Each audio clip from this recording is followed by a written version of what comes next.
Hello students, this is Meenakshi Rao here. This video is meant for Bachelor of Business Administration, subject Business Statistics 1 for the fifth semester affiliated to Mysore University. The topic which I am dealing today is Karl Pearson's coefficient of correlation. So in this video we will discuss about the properties, its formulas, and then we will discuss a problem on correlation when covariance is given. Introduction. Karl Pearson was an English mathematician and biostatistician.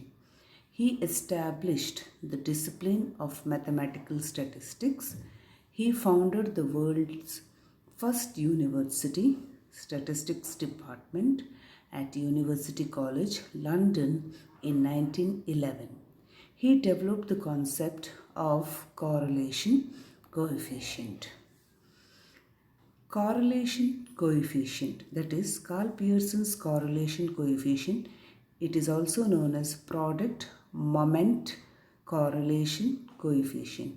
It is extensively used mathematical method in which the numerical representation is applied to measure the level of relationship between linear related variables.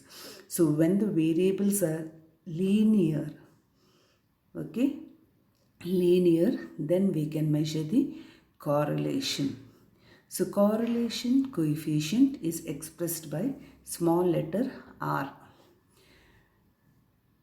Now let us understand the properties of Karl Pearson's correlation coefficient.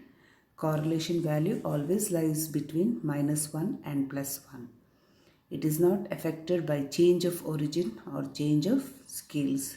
So if there are two variables, say x and y, if you add any number to x, a common number to x and a common number to y, it will not change. The value will remain same.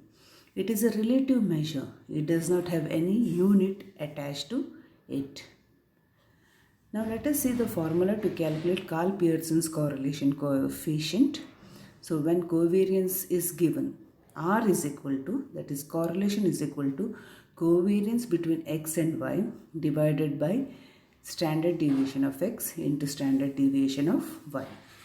If we see the formula 2, when variable x and y is given, the formula is easy.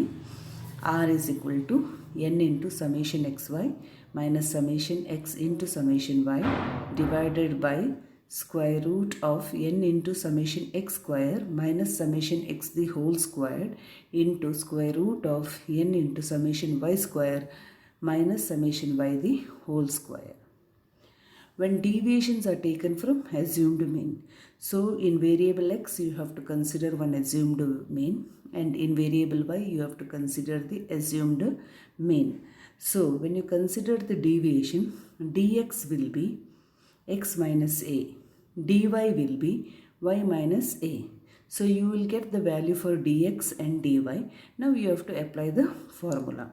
So the correlation between x and y, if you see the formula number 3, is equal to n into summation dx dy minus summation dx into summation dy divided by n into summation d square minus summation d square minus summation dx the whole square into square root of n into summation dy square minus summation dy the whole square. So you should not miss the square root, which you should keep in your mind. When bivariate frequency table is given, say for example there are two variables x and y. So x and y will have the same frequency, and that will be given in a form of table.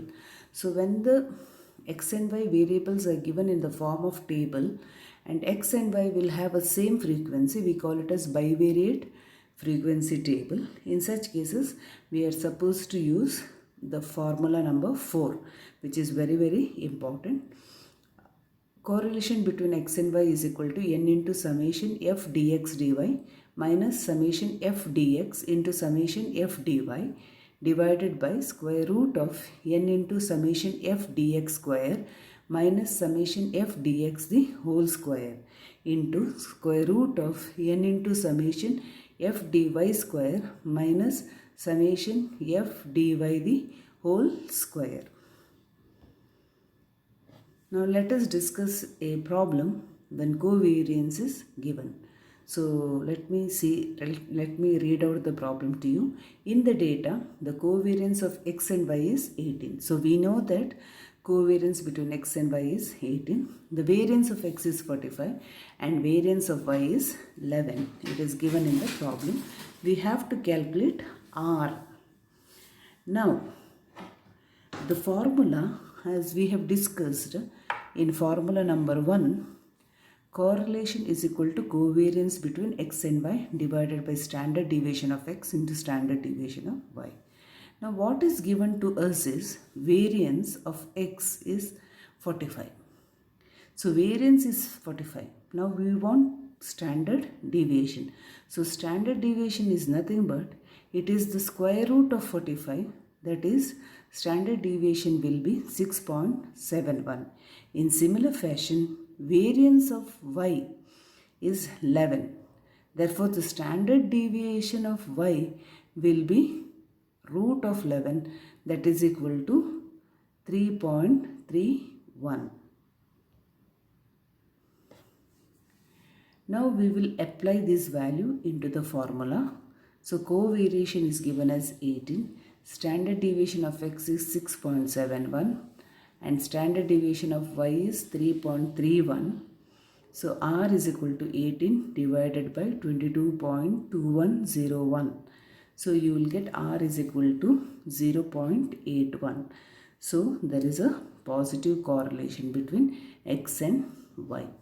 To conclude, we can say that Karl-Pearson's correlation is applied to measure the level of relationship between linear related variables. These are the references I have made for this particular video. Thank you for watching the